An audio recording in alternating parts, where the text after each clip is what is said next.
मनीष छुईदेला बोली छुआ को नेलानी मां हाथी एभली घटना देखा मिली अनुगुल जिले में गत शनिवार 22 टिकिया हाथीपल अनुगुल श्यामसुंदरपुर गांव में हाथी छुआ को छाड़ी पड़ाई राति सारा धानबिल कादुए फसी रही छटफट होता हाथी छुआ सका खबर पाई वन विभाग अनुगुल रेंज टीम पहुंची हाथी छुआ को उद्धार कर पुराणागढ़ निकटस्थ कुलासिंघा नर्सरी रखाई चिकित्सा करा सुस्थ छुआ को पुणी हाथीपल छाड़ा चेष्टा करा हाथी छुआ देहरे हाथीर मल बोली हाथीपल निकट में छाड़ा वन विभाग हेले छुआटी को पलर सामिल नक पलाई जाते हाथी वन विभाग हाथी छुआर जत्न नेबा सहित आउ थे तार मां पाखक पठाइबा उद्यम करियो सूचना मिली। प्रकाश महांती अनुकूल आम सहित जोड़ी होती। प्रकाश पूरा घटना टी विस्तृत भाव में बुझापी चाहिए एक कथा तो आम जानू जे गोठ छड़ा जो मैंने हो जाती से पुणी थे गोठरे सामिल करती किंतु ए क्षेत्र में कौन किसी करा जाय परिबो? देखते जो पाखापाखि 2 दिन हो जो हाथी छुआटी 22 टिका हाथी फल गोठर छाड़ी पलि आसला छाड़ी पलि परवर्ती समय हाथी छुआटी राति सारा बिल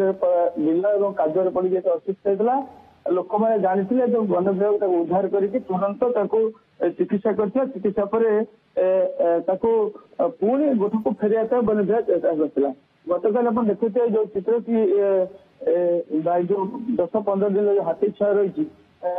पुणी माँ पाखक गोठ को फेरे देवाई वन विभाग भरपूर चेष्टा करता राति तमाम हाथी जो गोठ थे हाथीर छुआ देहरे हाथीर मल को बोली बोलिकी जो धान बिल पाखे हाथी थे नहीं पाखापाखि 5-6 घंटा पूरा भरपूर चेष्टा करता वन विभाग कि कौ भाव हाथी छुआटी को माँ गोठ हाथी मैंने किंतु पाखापाखि राति तमाम एवं भोर पर्यंत जदि चेष्टा करता वन विभाग किंतु हाथी पल हाथी छुआ को आपणे नहीं नथिले जो वन विभाग मध्य चिंतार रही कि कौ भाव 10-15 दिन जो हाथी छुआटी रही कौ भाव गोठ को फेर एने जो गतकाल चेष्टा कर चेष्टा वन विभाग संपूर्ण विफल होता जहाँ आम डीएफओ सहित कथा हो आलोचना करुँ से कहते